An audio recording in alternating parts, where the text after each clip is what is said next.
it's a huge honor to be here today presenting this. I'm particularly very excited about being able to present some of the research that I did for my PhD project with my supervisor, Marta Mierson-Lar.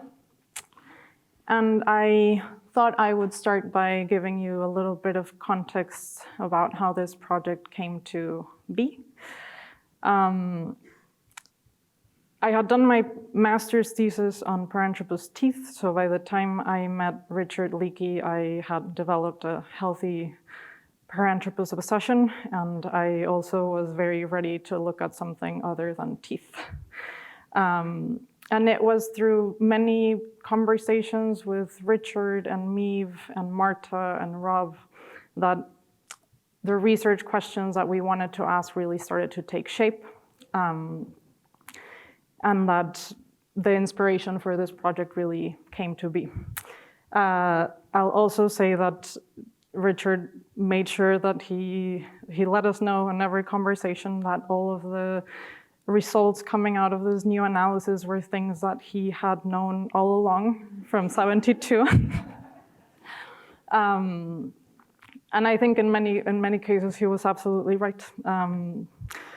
I'll also say that this research is really built on the shoulders of giants, and that's not only because of Richard, but it's also because of Bernard Wood, whose incredible work on Paranthropus and really detailed descriptions of all of this collection of fossils make this conversation possible. Okay, so as I mentioned, I do have an obsession with Paranthropus. I think it's an absolutely fascinating hominin taxon. It's obviously an iconic hominin. And I think, as many other fossil taxons, its history of discovery has influenced the interpretations that we have of this species. And we believe that, so one of those implications is that you have masked some of the variability within that collection of fossils. This variability is something that I think many people can recognize in the two most complete cranial specimens that have been ascribed to this species, KNMER 406 and OH5. However, analyzing this variability in the cranial hypodyme of the species becomes a bit complicated since we don't really have the sample size to do so. So in order to have a meaningful statistical analysis of variability in Paranthropus boisei, we have to look elsewhere.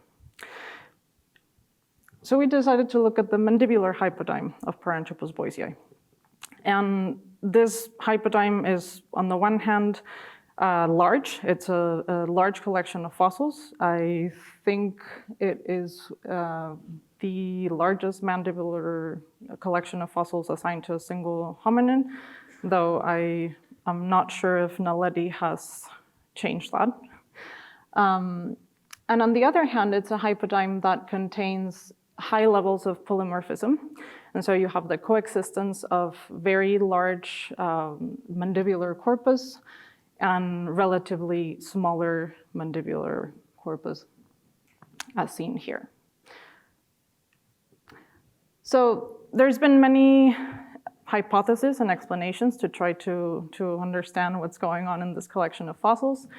The most popular one has been sexual dimorphism, and this has either taken the shape of larger specimens are males, smaller specimens are females, but there's also a lot of research that has been done on how the mandibular corpus proportions at M1 reflect a signature of the sexual dimorphism. Another factor that has been proposed is taphonomic damage. And in this particular case, it's the idea that some of the specimens have matrix-filled cracks that have expanded the corpus and enlarged it. And some others have erosion to a degree that the proportions of the fossil have decreased. And of course, we have to consider chronology. This is a taxon that spans over 1 million years, so it is inevitable that we will be subsuming a large level of variation that has a correlation or could have a correlation with age.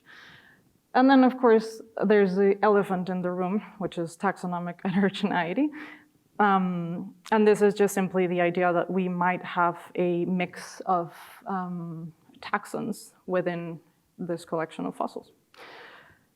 So what does this collection actually look like? These are some of the specimens that are part of this collection. Most of these come from Cubifora. And one of the main challenges that you have when looking at this collection is that it's highly fragmentary.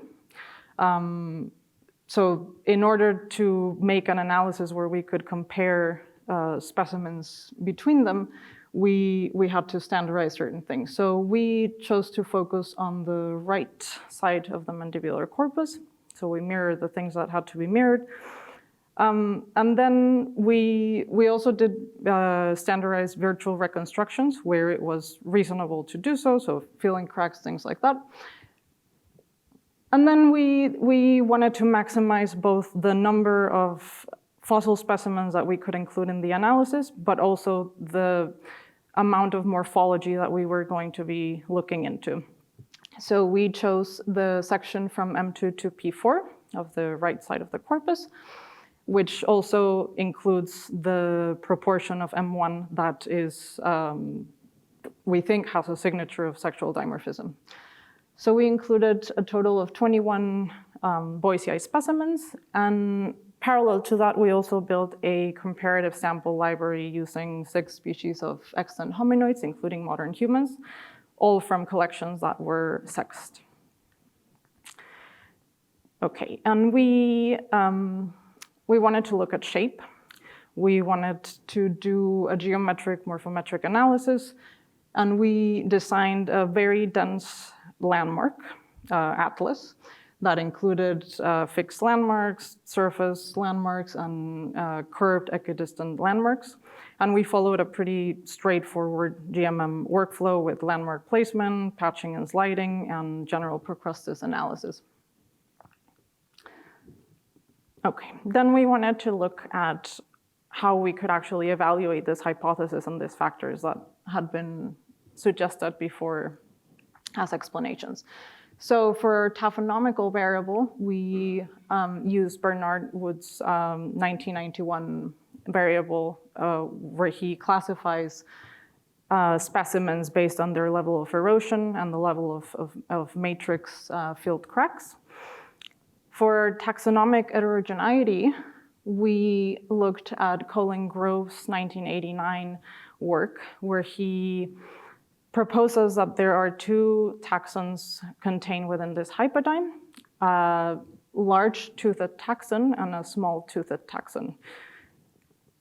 And then, of course, we wanted to look at geological age to see what was happening with the chronology, and we wanted to look at size because that's obviously something that might be affecting what's going on.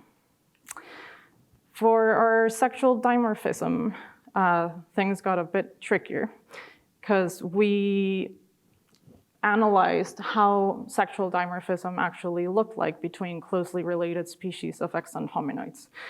And it became very clear that there was a high variability in the phenotypic expression of sexual dimorphism, even amongst closely related species, like these 2 orangutans.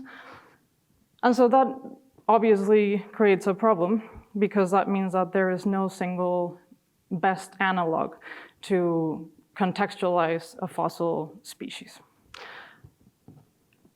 A workaround this is to try to build a model that is based on multiple hominoid species and that is able to distill a global or general signature of sexual dimorphism.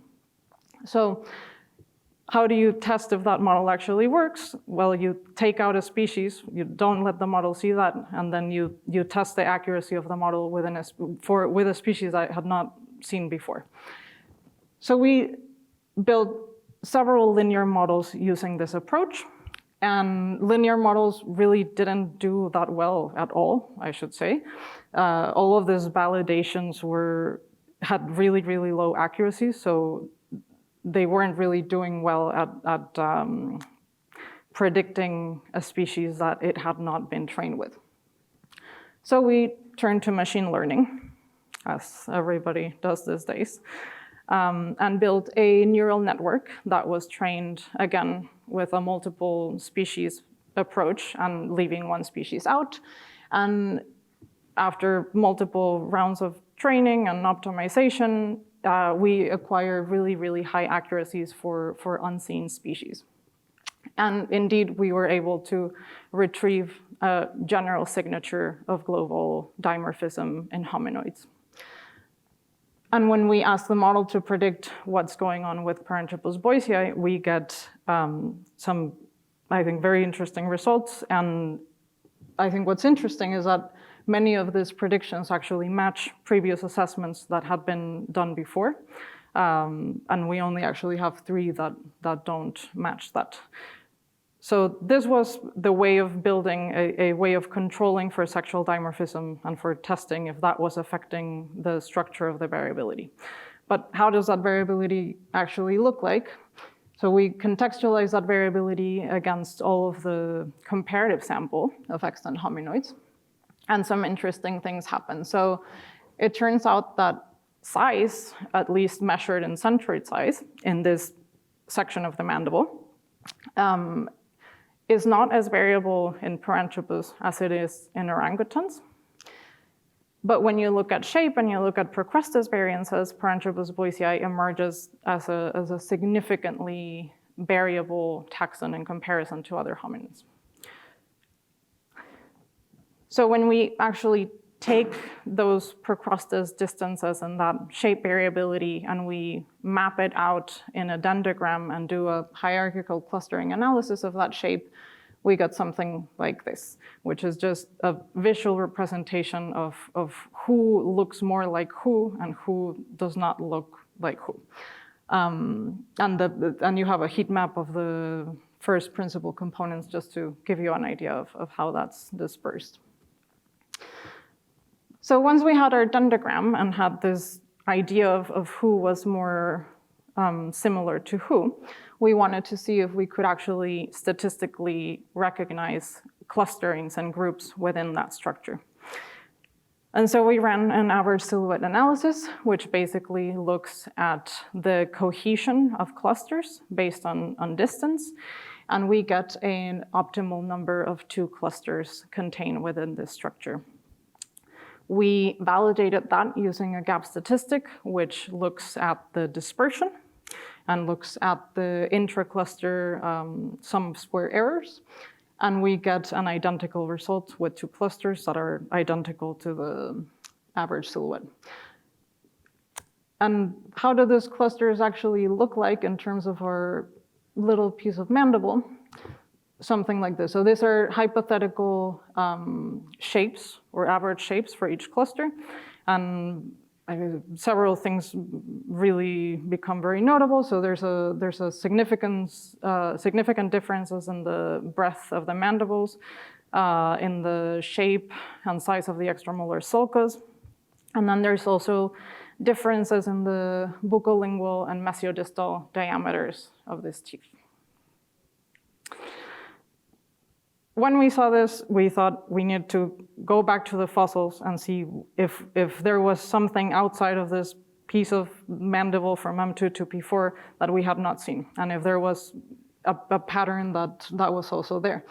And so we looked at several things. We definitely recognize differences in the symphysial morphology, but I won't get much into that because there's not enough time. But I will say that we also looked at the anatomy of the P3 roots, which are a sort of classically derived P. boisei phenotype. And what we see is really interesting. So in cluster 2, we see a derived P3 root morphology with 2 flattened mesial and distal roots. And in the 2 specimens where root morphology is distinguishable from cluster 1, we see the primitive version of this, which is 2 roots, but one is mesiobuccal and the other one is distal. So we thought this was really interesting because, as I said, this is a trait that is sort of almost diagnostic of Boisei. Okay, and then we wanted to test this hypothesis, and I will go a bit fast on this, but just to say, I mean, we tested sexual dimorphism with our neural network variable. We tested it for both shape and size, and we see no significance in the structure of that variability. We also tested it against our cluster structure. That also comes back as non-significant. We tested for taphonomic damage, again, for shape and size. It turns out to be non-significant. For the cluster structure, again, there's nothing.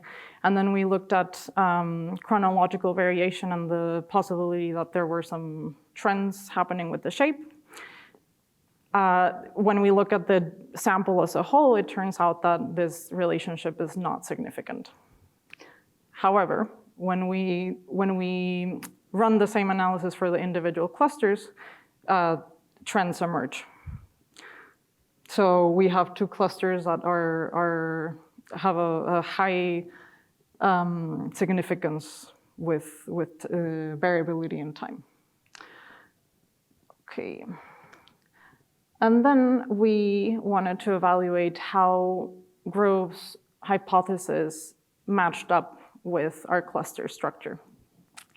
And this was really exciting because when we mapped our cluster structure with Grove's hypothesis, we got almost a perfect match, except for, oh yeah, it is hard, KNMER 818 up there, which is classified as large-toothed, as part of the large-toothed taxon in Grove's, and we classify it as cluster 2. So we decided to explore this a bit further, and we built a linear discriminant function based only on Grove's hypothesis. I should say that Grove's did not include all of the samples that we were looking at, but we, regardless, wanted to build a function that was only based on that. So we only used the samples that he had described. And when we asked that function to predict the whole set of the 21 mandibles that we were working on, that creates the exact match of clusters. And so 818 is reclassified as part of the smaller toothed species. So we thought this was really, really exciting and really interesting. And that obviously there was a relationship with tooth size that was something that we wanted to explore a bit more. And we wondered if there was a correlation with something in diet, and that if that was something that we could look into. So we decided to look at isotopes. And the problem with the isotopic sample is that even though there is a lot of data out there, of isotope data that is assigned to Boisei, that isotope data comes mostly from isolated dental remains. And so that becomes a problem when you have a mandibular hypothesis. So we wanted to see if we could extrapolate our cluster structure to the dental isolated hypodyne using mesiodistal and buccolingual diameters to do that. And we went first with the linear models again and got really low accuracies with that. So we ended up with a KNN that basically just looks at distances to classify samples. And we built several classifiers of this type for several teeth. And when we mapped this onto the cluster structure, what we got was really interesting. So there is an overlap, but there is a statistically significant differences between the two clusters in terms of delta C13 values. And when you map this with time, other interesting things arise. So we have cluster 1 that seems to be consuming less proportion of C4 resources. And we have cluster 2 that seems to be on the higher end of that spectrum. We also see that there seems to be a trend towards consumption of C4 resources with time, which is something that has been noted before. And we see this trend in both clusters. So this made us think, okay, what we're seeing here, then maybe it's two solutions for robusticity, or two solutions for this dietary adaptation. And we wanted to circle back to the cranial variation and the cranial polymorphism with this. So obviously, the differences between KNM ER406 and OH5 are well documented. You have 406 that has a short facial height, that has a large bizygomatic breadth, and then you have things like a bar-like supraorbital torus. And then you compare that to things like OH5, where you have a very large facial height, a shorter bizygomatic breadth, and a very different sloped supraorbital torus. And this is differences on the frontal view of the specimens. When you look at the basal view of the specimens, differences also arise. I'll just go through the most obvious ones, but you have a high degree of prognatism in OH5 versus 406, as shown here by the root of the zygomatic. You have differences in the positioning of the temporomandibular joint. So in 406, this is a lot more laterally placed with respect to the tooth row. You have differences in the shape of the foramen magnum. And you have larger mesiodistal diameters in OH5 compared to approximations that you get from the alveoli in 406. So this, to us, suggests the idea that you indeed have two solutions to robusticity. That the masticatory apparatus is obviously sort of at the center of this whole thing. And that because mandibles don't really just happen together and they're a part of a apparatus, that we would expect to see the variation that we see in the mandibular clusters and the mandibular analysis reflected in the upper masticatory structure of Boisiae. And so our idea is that you have things like 406 in cluster 1, where you're seeing lower mesiodistal diameters, very, very derived traits, and very, very extreme consumption of C4 resources. And then you have things like OH5 that don't seem to survive that much in time, that have larger mesiodistal diameters, and that seem to be a bit less adapted to chewing than things like 406. So in summary, Boisiae has been called many things: sexually dimorphic, iconic, idiosyncratic, derived, static. And I think many of these things are true if you look at the big picture. But they also seem to obfuscate looking at the details of the photo and the variability that's going on there. We see indeed a high level of morphological variability, and that its structure does not reflect or is not independent of sexual dimorphism, of taphonomy, or chronology. And we recognize two very distinct morphotypes that reveal that at least there's a more complex evolutionary history to robust Australopithecines in East Africa. And lastly, that reassessing all of these collections that are sitting there in museums through the light of new technology and new methods like machine learning, like 3D analysis, can really, really increase the resolution that we have in our interpretations of these fossils. And with that, thank you.